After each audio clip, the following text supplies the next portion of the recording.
Mga lolo at lola, tigilan muna ang lahat ng ginagawa ninyo dahil ang balitang ito ay para sa inyo. Kung kayo ay SSS o GSIS pensioner o meron kayong magulang, lolo, lola o kakilalang senior citizen, pakinggan ninyo ito ng mabuti dahil maaari kayong makakuha ng hanggang on 12,000 na social pension. At marami sa ating mga matatanda ang hindi pa alam na may karapatang ito sila o hindi kayo nagkakamali, PH2. At ang pinakamalaking tanong ngayon ay ikaw ba ay kabilang dito?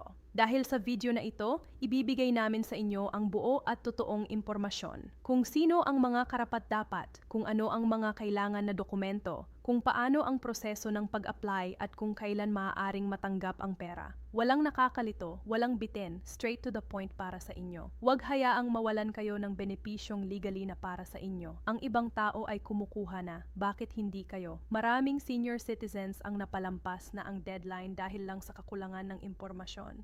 Huwag kayong maging isa sa kanila. So kung gusto ninyong malaman ang lahat, panoorin ang video na ito hanggang sa katapusan. At kung naniniwala kayo na ang impormasyong ito ay mahalaga, pindutin na ang like button ngayon para mas marami pang senior citizens ang makarating sa balitang ito. Mga kababayan, ngayon ay pag-uusapan natin ang isang bagay na tunay na mahalaga hindi lang para sa ating mga senior citizens, kundi para sa bawat pamilyang mahal ang kanilang mga matatanda. Ito ay tungkol sa Social Pension Program ng Pilipinas at ang posibilidad na makakuha ng hanggang PH-bong bilang tulong pinansyal para sa ating mga lolo, lola at mga retiradong Pilipino. Marami na ang nakinabang dito, ngunit mas marami pa ang hindi pa alam na may karapatang ito sila. Kaya naman, huwag ninyong palampasin ang bawat salita sa video na ito dahil maaaring magbago nito ang buhay ng isang taong mahal ninyo. Una, pag-usapan natin kung ano talaga ang social pension. Ang social pension ay isang programa ng pamahalaan ng Pilipinas na nagbibigay ng regular na tulong pinansyal sa mga matatandang Pilipino na nangangailangan. Ang layunin nito ay simple ngunit malalim. Tiyakin na ang bawat senior citizen sa ating bansa ay may sapat na mapagkukunan para matugunan ang kanilang pangunahing pangangailangan araw-araw. Pagkain, gamot, damit, at iba pang batayang pangangailangan. Ito ang tinutugunan ng programang ito. Hindi ito charity, hindi ito awa. Ito ay karapatan ng bawat karapat-dapat na senior citizen na nagtrabaho ng matagal para sa kanilang pamilya at sa bansang ito. Ngayon, ang tanong na lagi nating naririnig ay ito: sino ba talaga ang makakakuha ng social pension? Pag-usapan natin ito ng detalyado at malinaw. Ang social pension ay available para sa mga senior citizens na 6 taong gulang pataas at ang programa ay pinapatakbo ng iba't ibang ahensya ng gobyerno depende sa sitwasyon ng benepisyaro. Para sa mga miyembro ng SS Security System at ng GSIS or Government Service Insurance System, mayroon silang kani-kanilang mga programa na espesyal na dinisenyo para sa kanilang mga miyembro at dependents. Importante na maunawaan ninyo ang pagkakaiba ng dalawang ito dahil magkaiba ang proseso at ang mga benepisyo. Ang SSS ay para sa mga manggagawa sa pribadong sektor, mga nagtatrabaho sa mga kumpanya, mga self-employed at mga overseas Filipino workers na nag-ambag sa SSS habang buhay nila at aktibidad sa trabaho. Kapag nagretiro na ang isang miyembro ng SS at mayroon silang sapat na kontribusyon, entitled sila sa retirement pension. Ngunit bukod sa regular na pensyon na ito, mayroon ding additional na tulong na maaaring makuha ang mga senior SSS pensioner lalo na kapag sila ay may edad na at hindi na kayang magtrabaho. Ang mga karagdagang benepisyong ito ay bahagi ng mas malawak na sistema ng proteksyon panlipunan na patuloy na pinapabuti ng gobyerno para sa kapakanan ng ating mga matatanda.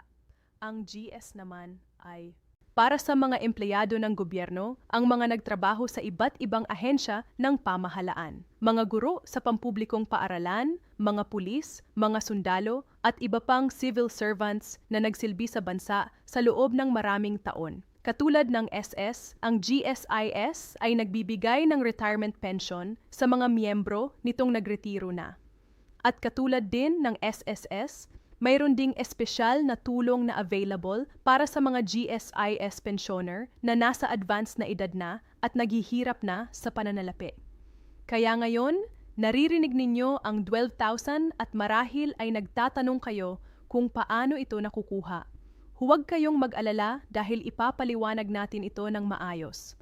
Ang halagang 12,000 ay karaniwang katumbas ng 1,000 bawat buwan na ibinibigay sa loob ng isang taon. O kaya ay maaaring ibigay ito bilang lump sum depende sa programa at sa kasalukuyang alituntunin ng ahensya. Ang ilang programa ay nagbibigay ng pera buwan-buwan. Ang iba naman ay quarterly o tuwing 3 buwan. Ang eksaktong paraan ng pagbibigay ay nakadepende sa kung aling programa ang inyong pinasukan at kung ano ang kasalukuyang patakaran ng ahensya na nangangasiwa rito. Ngayon, huwag tayong magmalayo sa isang napakahalagang punto, ang Social Pension Program na pinapatakbo ng DSWD or Department of Social Welfare and Development. Ang programang ito ay espesyal na para sa mga indigent senior citizens o ang mga matatandang walang sapat na kita at walang regular na pensyon mula sa SS o GSIS. Sa ilalim ng Republic Act 94, kilala rin bilang ang Expanded Senior Citizens Act of 2010,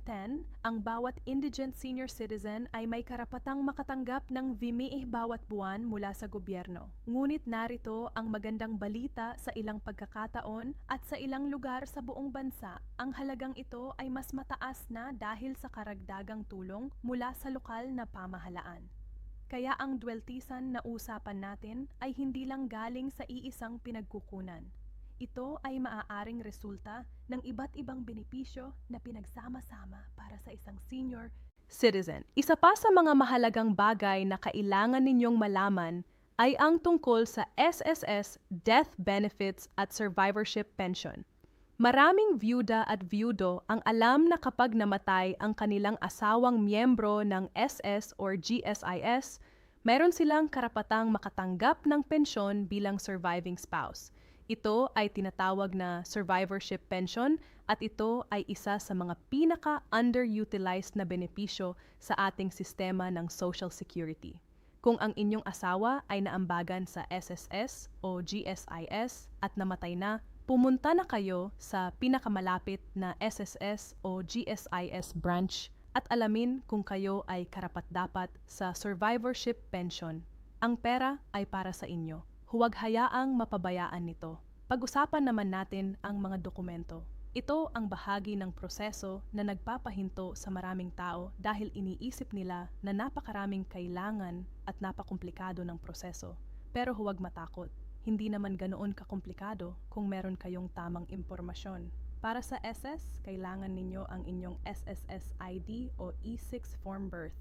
Certificate Valid Government Issued ID. At kung may dependent kayo, ang kanilang mga dokumento rin. Para sa mga nag-a-apply ng survivorship pension, kailangan pa ng marriage certificate at death certificate ng namatay na miyembro. Para sa GS, similar ang mga kinakailangang dokumento, GSS ID, valid ID at ang mga supporting documents na kaugnay ng inyong uri ng claim. Para sa DSWD Social Pension naman, ang proseso ay dumaan sa inyong lokal na pamahalaan, ang inyong barangay at munisipyo. Kailangan ninyong pumunta sa inyong barangay hall at humingi ng tulong sa Social Welfare Officer para malaman kung kayo ay nakalista bilang indigent senior citizen. Kung hindi pa, maaari kayong mag-apply para maisama sa listahan. Ang inyong lokal na Social Welfare and Development Officer or LSWDO ang magtutulungan sa inyo para matiyak na makukuha ninyo ang benepisyong para sa inyo. Gusto ko ring pag-usapan ang isang bagay na madalas na hindi na pag-uusapan ng Senior Citizens Act benefits na available sa lahat ng senior citizens sa Pilipinas, hindi lang sa mga pensioner. Ayon sa batas, ang bawat Pilipinong anong taong gulang pataas ay may karapatang sa 20 porong diskwento sa lahat ng establishento, sa restaurants, sa tindahan ng gamot, sa ospital, sa transportasyon, at marami pang iba. Mayroon ding exemption mula sa value-added tax or VATI para sa mga senior citizens. Ito ay hindi optional sa mga negosyo. Obligasyon nila itong ibigay sa inyo. Kaya sa susunod na pumunta kayo sa botika or sa restaurant, huwag kalimutang ipakita ang inyong inyong Senior Citizens ID para makuha ang inyong diskwento. Ngayon, pag-usapan natin ang isang napakahalagang issue na nakakaapekto sa maraming pamilya. Ang pag-claim ng benepisyo para sa mga senior citizens na hindi na kayang pumunta ng mag-isa sa mga opisina. Kapag ang inyong lolo o lola ay hindi na makakilos ng maayos o kaya ay may sakit at hindi kayang lumabas ng bahay, maaari kayong kumilos bilang kanilang authorized representative. Ang proseso ay medyo matagal ngunit posibleng kailangan ninyo ng Special Power of Attorney o SPA na nagsasabing ikaw ang authorized na kumilos para sa senior citizen. Maaaring magsagawa ng SPA sa harap ng isang notaryo publiko at ito ay mahalaga para matiyak na ligtas at legal ang lahat ng transaksyon. Isa sa mga pinaka-common na problema na naririnig natin ay ang mga senior citizens na natuklasan na mayroon pa ang benepisyo sila ngunit napalampas na ang maraming taon ng payments dahil hindi nila alam. Kung ito ang inyong sitwasyon, huwag mawalan ng pag-asa. Maaaring mag-apply para sa retroactive payment para sa ilang programa. Ibig sabihin, maaaring makuha pa ninyo ang mga benepisyo na hindi ninyo natanggap sa nakaraang ilang buwan o taon. Hindi ito palaging guaranteed ngunit sulit na itanong sa SSS, GSIS or DSWD kung may karapatang ito ang inyong mahal sa buhay. Nais ko ring banggitin ang papel ng ating mga lokal na kinatawan at opisyal sa pagtulong sa mga senior citizen. Maraming kongresista at senador ang nagtutulak ng mas mataas na pensyon at mas malawak na coverage para sa ating mga matatanda. Ang Senate Bill at House Bill na nagtatangkang itaas ang social pension mula 500 hanggang 1,000 at higit pa ay patuloy na pinag-uusapan sa Kongreso. Bilang mga botante, mahalaga na malaman natin kung sino ang ating mga kinatawan na tunay na nagtatrabaho para sa kapakanan ng ating mga senior citizens. Ang inyong boto ay may kapangyarihan. Gamitin ito para sa mga taong nagtataguyod ng karapatan ng ating mga matatanda. Para sa mga nanonood na nasa ibang bansa at mayroon silang mga magulang or lolo't lola sa Pilipinas, kayo rin ay may papel na gawin dito. Kahit malayo kayo, maaari kayong tumulong sa pamamagitan ng pagpapadala ng SPA at pagtitiyak na ang inyong mahal sa buhay ay nakalista sa lahat ng programa na may karapatang sila. Makipag-ugnayan sa inyong kamag-anak sa Pilipinas at gabayan sila sa proseso. Ang isang tawag sa telepono o isang mensahe sa social media ay maaaring magbago ng buhay ng inyong magulang o lolo't lola. Bago tayo magtapos, gusto ko ring palakasin ang puso ng bawat senior citizen na nanonood ngayon. Kayo ay hindi pasanin. Kayo ay hindi problema. Kayo ang mga bayani ng inyong pamilya. Kayo ang nagtrabaho ng matagal, nagtiis ng mahirap at nagsakripisyo para sa inyong mga anak at apo. Karapat-dapat kayo sa bawat sentimong tulong na ibinibigay ng gobyerno at kami ang mga nag-aalaga sa inyo ay nandito para tiyakin na hindi kayo maiwan sa dilim pagdating sa inyong mga karapatan. Kaya narito ang aming hamon sa bawat isa sa inyo. Pagkatapos manood ng video na ito, makipag-usap sa isang miyembro ng inyong pamilya tungkol sa mga benepisyong ito. Pumunta sa pinakamalapit na SSS, GSIS, DSWD o barangay office at itanong ang tungkol sa eligibility. Magdala ng inyong mga dokumento at huwag mahiyang magtanong. Iyan ang trabaho ng mga opisyal ng gobyerno para tumulong sa inyo. Ang impormasyong ito ay may kapangyarihan at ang kapangyarihang iyon ay dapat na nasa mga kamay ninyo ngayon. Dahil sa dulo ng araw, ang ating mga senior citizens ay hindi lang nararapat sa respeto at pagmamahal. Sila ay nararapat din sa tiyak na tulong pinansyal na matagal na nilang pinaghirapan. At ang 12,000 social pension na ito, kahit tila maliit para sa iba, ay maaaring katumbas ng isang buwan na gamot, isang buwan na pagkain, o isang buwan na kapayapaan ng isip para sa isang lolo o lola na naghihirap ngayon. Huwag hayaang mapalampas ang pagkakataong ito.